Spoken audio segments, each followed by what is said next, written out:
Hello, welcome back to the Coleman channel, and welcome back to another installment of the Tube Review. You know, the series where we review shows and films and other great media-related things. And now, it's time to review a film. Would you believe it? Yeah, we're reviewing a movie that is going to be an interesting one. I should just, you've read the title and all that kind of stuff. I'm just going to say it and get out of the way. Texas Chainsaw Massacre. Bracket 2022 bracket, because this is another film called Texas Chainsaw Massacre on top of the 50 million other films that are called Texas Chainsaw Massacre. So yeah, we're just going to get into this, really, because it's going to be pretty funny.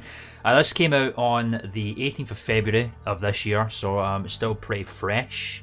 Well, I mean, it's April time now, so it's not as fresh as it was, but it's still pretty fresh. Yes, the Texas Chainsaw Massacre series, a big old collection, another of the classic slasher horror films. Now, as you may or may not know, I'm a huge horror fan. Horror is probably my favourite genre of film.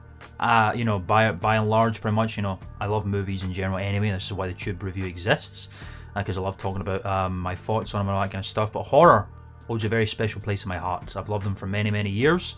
And films like Texas Chainsaw Massacre are particularly relevant to me. Slasher, in particular, is like the first subgenre of horror that I really started to watch, and that made me really fall into the whole horror genre and become, pretty much obsessed with it and love it. Especially nowadays, because anyone who's been following horror for a while, I would say personally that during maybe the early 2010s, early to mid 2010s is when horror kind of started to take a big dip, and good films coming out, different films that were hitting different, doing something crazy. There's a few films that were trickling out here and there, but a lot of the time I felt personally there was a lot of based on true stories, very scary horror, ghosts, haunted house films, and those in themselves aren't bad, but I think there was just an abundance of them. But nowadays, horror is fucking back, and it is better than ever, and I'm very excited to be living during this point where a horror renaissance is going on. And with that, there is a bunch of classic horror villains that have been returning, from the 70s and the 80s and the 90s as well. Halloween has returned, with John Carpenter making that direct sequel to the original Halloween film after skipping all the other films. There's a new Candyman film that's come out, which is absolutely phenomenal. Child's Play has returned with Chucky, the spooky doll, and all that nonsense. And those are just a few examples of some of the original classic things that have been returning, which is very exciting.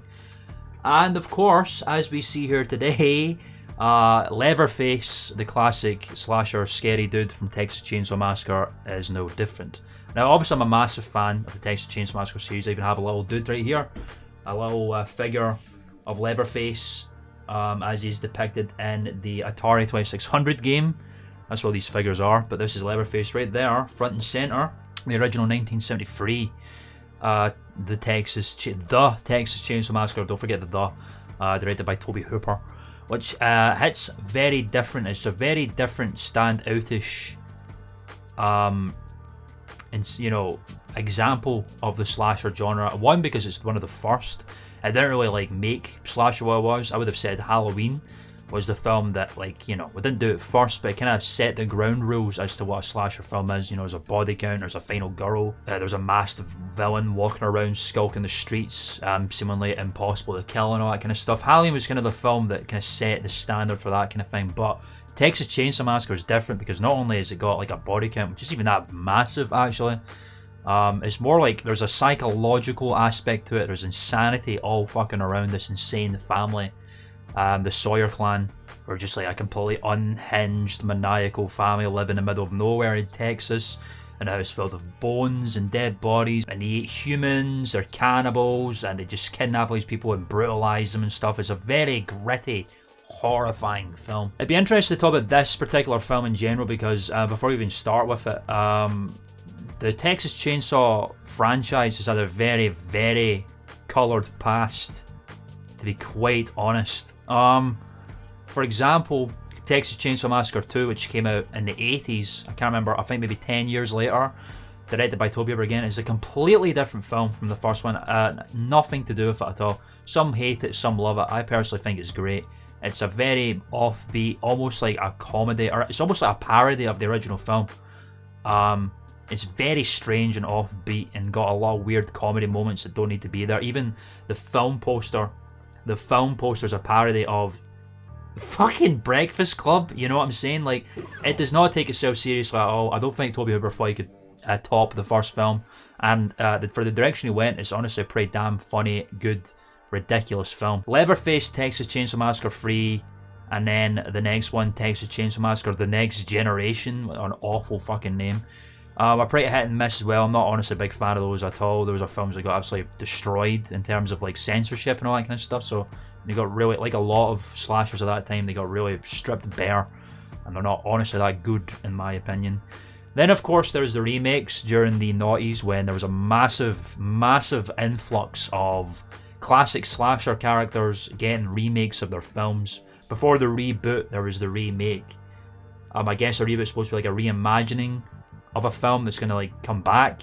A remake's just a fly out. This is like this if this film is made today, I guess. And honestly, the Texas Chainsaw Massacre remake, the 2003 remake, was, for a remake, I don't often approve of horror films getting remade because they're either usually bad or they're so okay that they didn't even need to exist. But this one was actually pretty damn good.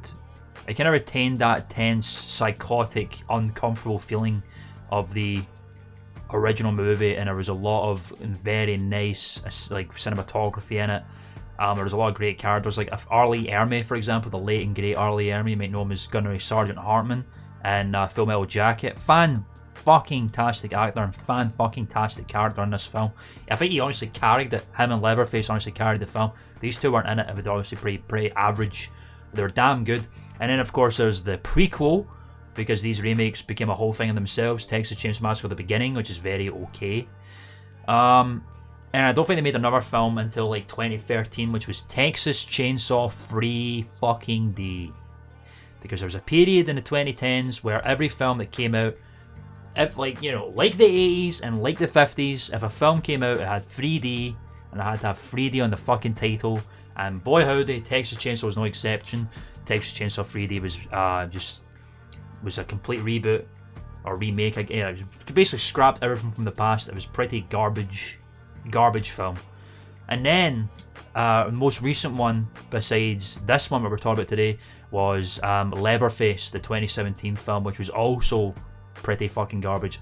Actually so unmemorable, much like 3D. They both had the same problem. They're so forgettable and bog average and lame. And particularly this one tried so hard to be edgy and oh wow, two crazy psychopaths are fucking on a bed next to a dead body. Yeah, it's very try hard and shitty and lame. I would not recommend. The only Texas films I would recommend you watch are the first two. Probably the first one, and then if you think you're up for it, try the second one. I like it. I think it's very much a Marmite kind of a film. But we're not here to talk about those. I just wanted to give you a picture of what the Texas Chainsaw franchise is like in terms of quality. Obviously I'm going to give you a quick rundown of what I think of it. And then this is a spoiler-free section. And then we're going to get into the big review. And then we're going to do the epic to lame ratio. And we're going to slap it on there and tell you what I think of it. I thought Texas Chainsaw Massacre 2022 was shit. What a surprise. Wow, it was pretty fucking garbage. Honestly, it was pretty lame. I would be lying if I didn't say that there were some highlight moments, to the point where I wouldn't say it's just a flat out shitty film like Leatherface 2017 or Texas Chainsaw 3D, but they're just pretty bad and not worth watching again. The 2022 film has some moments in it where it goes from being just a pretty bad film, a pretty bad horror film, to it's pretty fun, stupid popcorn entertainment horror where you can just sit and switch your brain off and just enjoy the slaughter, basically, is what I would say about it. But honestly, there's really just not much going on with this fucking film at all. It's pretty bad. Really did not. I mean, you know, did I enjoy it? Yeah, yes and no. There were some bits that I liked. They held my attention. I'll watch any classic slasher character or film, anyone that they bring out, honestly, even if it's good, bad, or indifferent, because I just want to see it. So I like the character and I want to see what I think about it. And I didn't walk into this film thinking it was going to be good, by the way. I did not walk in and think, oh yeah, man, this film's going to be fucking great, because Texas Chainsaw's track record is not great, honestly. I just don't think anything can possibly top the first film. And I just didn't walk into it thinking it was going to be fantastic. And I was pretty much right. There were some good moments, absolutely. I would be lying if I didn't say there was not any good, if I did say there wasn't any good moments, because there was. But it's not saying much. It was just like some great little highlights here and there. The practical effects are pretty bomb. The positive sense, not like it bombed, it was pretty bomb. There was a good character or two, not many. And obviously the highlight of the film was Leatherface. Leatherface was probably one of my favourite renditions of the character in this film, actually. And maybe not in a good way, honestly. I don't know. We'll get into that if you want to watch the non-spoiler free review, but he was a good rendition of the character, but not in a good way, if that makes any sense. I will once I explain myself. But yeah, it was pretty fucking bottom of the barrel garbage, dumb, mindless popcorn entertainment with a few good, like average to good to one. I'll say this: all the highlights were pretty decent to average, but there was one highlight moment I was like, damn, this film. One fucking highlight moment that was excellent, actually really, really good. And if it wasn't in it, this film would just be flat out lame. But it's just kind of lame and okay.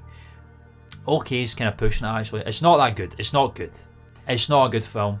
It's pretty garbage. It's pretty trashy with some good highlight moments, pretty much.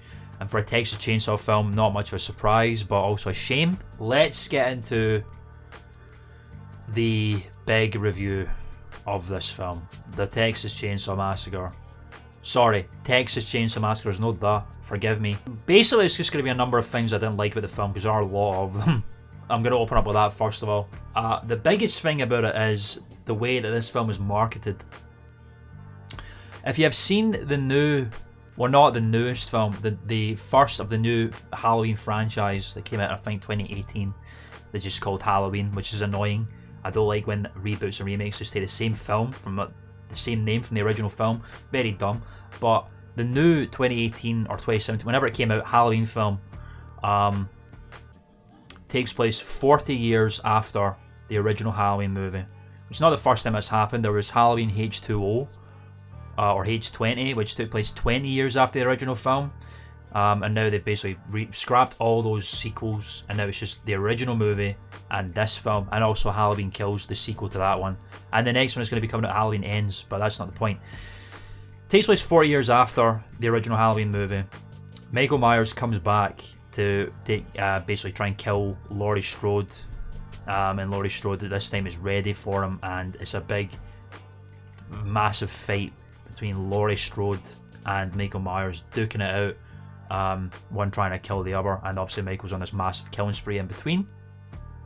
So it's a 40 years later film, direct sequel to the original. Texas Chainsaw Massacre, the 2022 film, is the exact same thing. I want to honestly say I think they probably ripped it off from this Halloween sequel, and the reason why I think that, before we get into that, is because this film had a very, very troubled production, which is, it kind of explains why it's just that bad, because there was too many cooks. It just got messed around so much. They wanted to make more sequels to the 2017 Leatherface film. They took too long to make the film. They lost the rights. This is Lionsgate, by the way. They lost the rights, and then it got bought by Legendary, who did the Godzilla films and stuff. And then they had some producers and some writers, and then some filmmakers, and then they got taken off the project because of the creative differences. They had some more people taken in, and eventually Netflix bought the film because basically no one wanted to make it or sell it anywhere. So Netflix, because they buy everything, bought the film. So that's also why it didn't get put in the theaters, because basically no one cared. So very troubled production, which explains a lot. And that's why I think during the passing through all these different channels to get this film made, I feel like they might have ripped the idea of, oh, this is a direct sequel to the old ass film 50 years later. Isn't that totally crazy and rad, man? You know, look, all these are classic characters coming back and all that stuff, and like, it's really stupid because honestly, there is no real connection to anything from the original film whatsoever. The only connection to the original film, and I swear to God this is true, I can't find any other connection to the original film as far as I'm aware. Let me know in the comments if you spotted one. The only connection to this goddamn original film was the original survivor of the first film, Sally Hardesty or something. She was the one who got away, the final girl of the original film, who got just psychologically fucked up. Our friends got murdered and she got saved. It wasn't even played by the same actress, by the way. That's the worst part, I think. It shows you how fucking lazy it was. I mean, I don't know what the deal was, if they couldn't get the original actress or whatever. I don't know her whereabouts right now, but it's not the same actress. She was played by someone called Olwen Fouere. There's a lot of accents on her surname. But yeah, not the same actress at all. Could have fooled me, to be fair. Like, I walked in and I saw the trailer, I was like, oh yeah, it must be her. 50 years later, you would have no reason to believe that they would get a different actress, right? They did. She's the only connection to the original film. Her little picture on her car of all her friends, one Revenger Leatherface trying to fight him, and she only appears in like 2 scenes and then pulls up near the very end for like a couple of minutes, only to shoot Leatherface a couple of times, and then she gets chainsawed for the fucking bills and killed, which is not very satisfying to say the least. I've just thought it was a complete waste of the character, a complete waste of time. There was basically no need to connect it to the original sequel at all, especially in the way that they did it, which was this Halloween-esque fucking Leatherface, Texas Chainsaw Massacre 50 years later type shtick. There's no need for it at all, especially the fact that there's literally no other damn connection to the other films at all. There isn't. I don't even think they go to the original Sawyer house once, and if they did, this is post-edit Coleman here. Don't worry, later on in the video, I do realise there is a post-credit scene with the Sawyer house in it, and we will talk about it. But the point still stands, this thing, 50 years later, is stupid. I think the house is probably just in the backdrop, there was no focus on it whatsoever. Because it's all about these millennial kids, there's a big focus on these kids being millennials, by the way. Very entrepreneurial, forward-thinking, the future, man, buying this little shitty backwoods town in Texas to rejuvenate it into a millennial studenty place. And for some fuck all reason, Leatherface is there living in an orphanage, like, and he's been there for the whole time apparently. So what the fuck do you mean it's a direct continuation of the original film? Because that never fucking happened, man. Maybe he was raised in the orphanage at the beginning when he was a kid, and then he got adopted by the Sawyers, or maybe he got dumped by the Sawyers and the Sawyers picked him up again, and then all the Sawyers died off, so it's just Leatherface now and he got taken back to the orphanage. I don't fucking buy that for one bit though. I don't think that's the idea, because don't elaborate on it at all. Don't talk about the other Sawyer family members at all. Not brought up once. It is really made out like he's always lived here. So what are you people fucking talking about? If we're going to make a continuation of the original film, make it a continuation of the original fucking film, man. Don't just have one character who's not even played by the same fucking actress pull up to be the Laurie Strode for like a couple of minutes and then have no other elements of the original fucking film. It makes no fucking sense. It's very, very stupid. And it does honestly feel like they just shoved it in there because, oh, Halloween did it, we could do it too. Well, you know, if you're gonna do it, make sure you fucking actually do it, you fucks. Really fucking stupid. I didn't get that at all. It was fucking silly. As for the characters in this film, we've got 2 sisters, Leela and Melody, played by Elsie Fisher and Sarah Yarkin, respectively. And then, I just didn't care about these people at all, honestly. It was basically 4 people initially. It was these 2 sisters, and then there was Dante or something, who was like the guy who was buying this plot of land with the sister. I believe it was Melody she's buying it with, or something like that. Or it was Ruth, the blonde one, I don't fucking know. they're just planning on buying this place, and they're like our main 4 characters that introduce us to the world, and they're all very whatever. Like, they're very slasher characters, as in they have a very, and like, you know, this is classic slasher tropes. I'm not about to tear into the tropes of a slasher film, because you kind of expect that at this point. You know, if you're a big slasher fan, one of the big parts of enjoying slashers is pointing out all the tropes. And most people think, oh, this is very trope heavy. Slasher films, bro, come on. Like, that's what you got to expect with these kind of things. They're very surface fucking level. Like, you know, Texas is different for the first film. But even then, those characters didn't have much substance in it either. It was mostly focused on the Sawyer clan. They had all the substance to them, right? But they're not that interesting at all. You know, I don't give a flying shit about either of them. There's like some surface level characterization, like there's strain between the sisters. One of the sisters was involved in a school fucking shooting for some fuck all reason. I don't really understand why. Don't really get that, to be honest. One of them's in, you know, well, that's about it, actually. That's about all the substance there is. The other 2 characters, Dante and Ruth or something, whatever. Nothing to them. Very cookie cutter characters. And again, like, I'm not about to rip on that. But, you know, they're, I will say this at the very least, they're flat surface ass characterization and cookie cutter characters do not help make this film any better. I'll say that much at the very least. I'm not knocking on the tropes. These characters just don't help the film, and it's already already established mediocrity, basically. They're trying to buy this little town. They find out, oh, there's still people in it. It's a little orphanage. There's this weird old woman who's actually a pretty freaky ass character, especially when she starts convulsing and throwing up and shit. Kind of uncomfortable. And then Leatherface is up there, and they don't find out until later, and then I don't fucking know. There's also a mechanic guy there called Richter. I don't know, Richter, I don't know, fucking crazy ass name. Richter Belmont. No, it's not really. Moe Dunford plays this guy. I don't know any of these actors, by the way, to be honest. Before I say anything, I don't know who they are.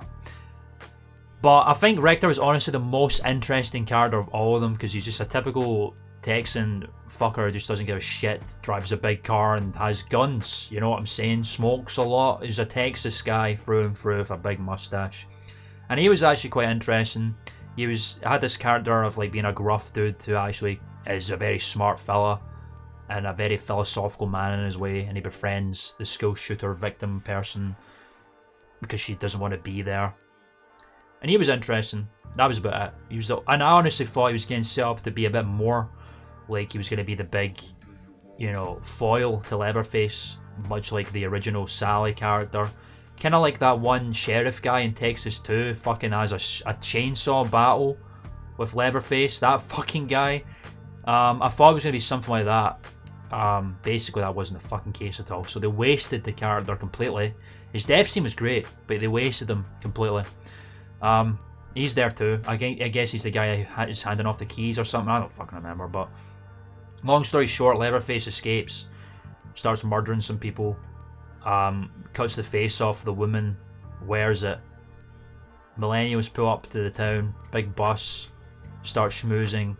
Leatherface comes back, kills everybody. The 2 sisters survive, they fight Leatherface. Sally pulls up, gets killed, shoots him before he gets killed. They fight Leatherface. Leatherface dies, and then the film seems to be over. That's literally the whole film. I just told you the whole movie. There's not much else, to be honest. There's not much else. But the ending to this fucking film is so fucking stupid. It is fucking so fucking idiotic that, like, you would it's so stupid, and this film's already pretty surface level dumb, but this blows the whole fucking thing out of the water. It is so fucking idiot, dumb, stupid, silly, right? Basically the 2 sisters drive away in this very modern Tesla vehicle, and they put it on fucking cruise control, which means the car's driving itself. Leatherface is alive.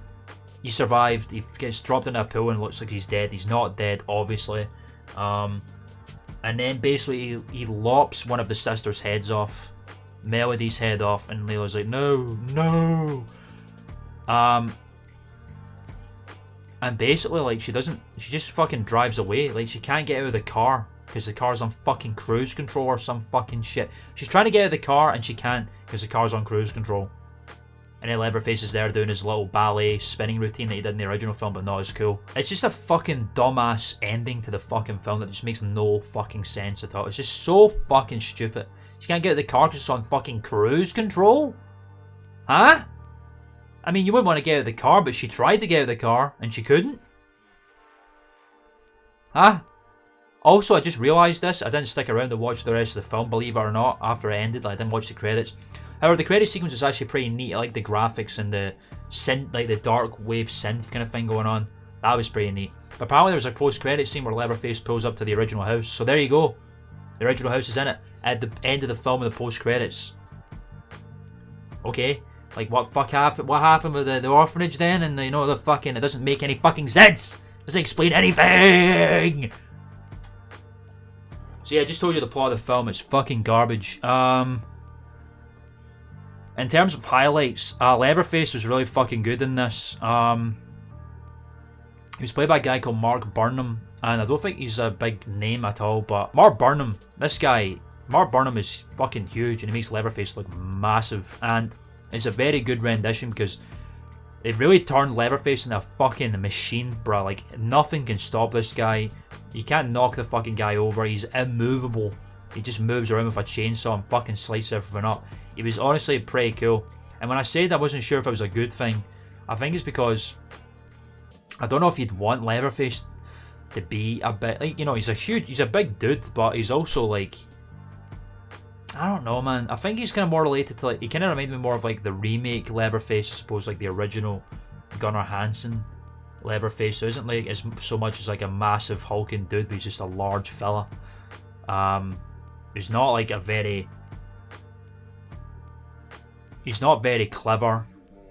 He just kind of runs around with a chainsaw and a hammer and bludgeons people or slices them up. But he's kind of much more like the remake Leatherface. Is much more of a foreboding, hulking, large fucking guy. Which is weird to me because obviously this film's supposed to be a direct sequel to the original fucking film. But whatever. But Leatherface, bro, he's a fucking tactical genius in this movie. It's fucking bizarre how often he can like outsmart people in this film. Like, the amount of times he throws his chainsaw at people. He throws his fucking chainsaw at people, bro. It's ridiculous. Like, at their ankles and shit. It's fucking nuts. He uses it as a fucking projectile. It's kind of like Leatherface in Mortal Kombat X. He does the exact same thing, throws the fucking chainsaw at people. It's ridiculous, to be honest. The kills in this film are the main highlight. The kills are fucking great, honestly. It's all practical effects for the most part. There's not much CG in use. And it's all pretty brutal, honestly. Oh, I just remembered, yeah, because Leatherface does use a hammer. He hammers in fucking the mechanic's leg and it bends inwards and it's fucking disgusting, and then he bludgeons the guy to death, so I was wrong there. But it's all very, very graphic. All the murder scenes are fucking brutal, honestly. Which makes sense because it's the you know, I'll say this about the film. This is the only good thing I have to say about this movie, real talk. It puts the massacre in Texas Chainsaw Massacre. There are some brutal fucking kills in this film. Especially what is the best part of the whole film. The film that I think carried, the scene that carried the entire thing. If it wasn't in it, this film would just be bottom of the barrel garbage. The bus scene where all of the millennials are hiding in the bus and they're like sardines, and Leatherface just walks in and boy would you believe what happens next. He fucking kills everybody. It's like a scene at Saving Private Ryan where everyone's walking around disoriented, fucking freaking out. You know, they can't escape, fucking panicking. Guys run around holding this fucking arm and stuff. The scene where outside the bus where it's just all bloody hands bashing against the window. It's just slow-mo scenes of like Leatherface just fucking carving into all of these fucking kids, bruh. And then, like, you know, there's a woman trying to escape through the window. He fucking saws her in half and she drips down, all the intestines are hanging out. It's actually one of the only, I will say this, it's one of the only, most slasher murder scenes are pretty just like, wow, that was pretty cool looking. They don't really make you cringe or go, oh god. This scene was like, honestly, quite harrowing to watch. Because not only is he killing people, you can see the horror, the trauma, the agonizing pain that these kids are in. Like the girls are like sitting in the corner fucking rocking and panic, you know, fucking they can't believe what's happening, to the guys holding their arms and just fucking like absolutely, you know, out of it, you know. Honestly, pretty fucking brutal, quite harrowing to watch. What a fucking highlight. Best part of the whole fucking film. I wish the whole film was like that because it would have been really good, but it's the only good part of the film. And I feel like they actually built this entire idea of this film off this one fucking scene. What if we had the scene where Leatherface was in a tight spot murdering everybody and we got really into how bad it was? Yeah, let's make a film. How do we make the rest of the film? I don't fucking know. Tie it in 4 years, 50 years later, I don't fucking care. It did feel like that. I actually did kind of feel like that. But yeah, it was the main highlight of the whole film, and then the rest of it's just trash, honestly. Just watch that scene and then don't watch the rest of the film is basically what I'm trying to tell you. And this is a very minor thing, but this is one of the only other things I liked about the movie, was the marketing that Texas did in the Texas Chainsaw Massacre. Like, the opening scene is going into this petrol station, gas station in the middle of nowhere, and there's like Texas Chainsaw Massacre memorabilia everywhere. Like, they're selling little chainsaw keychains and bottle openers and stuff, which make, you know, and it is the kind of thing that would happen in real life. I feel like a lot of these places, little backwoods places that not a lot of people are in, would like, you know, this is the place where this horrible fucking thing happened, here, buy a t-shirt. It was a very cool little reflection on like as horrible as this thing was, because it was so long ago. It's more like just a tourist attraction at this point, which is actually a pretty cool aspect of the movie, and that was the only time you really saw it, and it was never explored again, which is pretty funny to me. Honestly, that's probably about it. Honestly, I can't think of anything else. The narrator of the film was the guy who came back from the remake and the prequel film. It was like, you know, at the beginning of every Texas film, it's like, the Texas Chainsaw Massacre, you know, all that kind of stuff. That was about it. It was pretty cool that he was back. Soundtrack was pretty damn good. Colin Stetson, who's one of the best horror composers of all fucking time right now. He did the soundtrack for Hereditary, did the soundtrack for Midsommar. He's doing a soundtrack for Uzumaki, which is a horror anime, which is going to be coming out very soon. Very good with horn instruments. He makes horn instruments sound fucked up. And, you know, some parts it's not very remarkable, but man, he did a fucking great job of implementing the classic sound effect from the original movie, which was this horrifying whining sound of like a big camera going off. It's like a big aspect of the film. So he used that sound effect very effectively throughout the soundtrack. And that's all the good things I have to say about the fucking film. And that's probably my review of the film. There's not much to say about it, honestly. It's very not much going on at all. And now it's time for the epic lame ratio. What the fuck is it going to be? Well, guess fucking what. So yeah, where are we going to put Texas Chainsaw Massacre 2022? I'm going to get my hand right one day in the epic to lame ratio. I think Texas Chainsaw Massacre 2022, I'll say this, if the bus scene was not in this film and the murder scenes weren't that good, it was all CG, really fucking boring to look at and stuff like that, even with the soundtrack, even with Leatherface being pretty cool, it would have definitely been in a very comfortable low to mid tier, most lame. But those things are in it, so therefore I have to give it, at the very least, high tier, very lame. I think that's a good place to put it. High tier, very lame. It was not very fucking good. At all. It was lame. It was garbage. Just watch the bus scene and don't watch this goddamn film. And that is my review of Texas Chainsaw Massacre 2022. What a surprise. Like I said, I honestly was not walking into this film thinking it was going to be great. I didn't even think it was going to be good. I just thought maybe average. It was just pretty average to shit, to be honest. So, yeah, don't watch it. Just watch the bus scene and then you're fine. Even then, it is just a popcorn entertainment film, but there's really just no need to fucking see it, to be honest, so don't really bother to. Don't try too hard to see it. Stay tuned for more tube reviews. I've got some more that I'm thinking about doing, so stay tuned for those. And in the meantime, feel free to, if you like this content, and in the meantime, if you enjoyed this review, feel free to like the video. Make sure to like, subscribe, comment, share, bell, all the YouTubey things. Stay tuned for more content like Behind the Process, more Coleman's Career Perspective, and more series that I am constantly thinking about that we're going to initiate some dying point.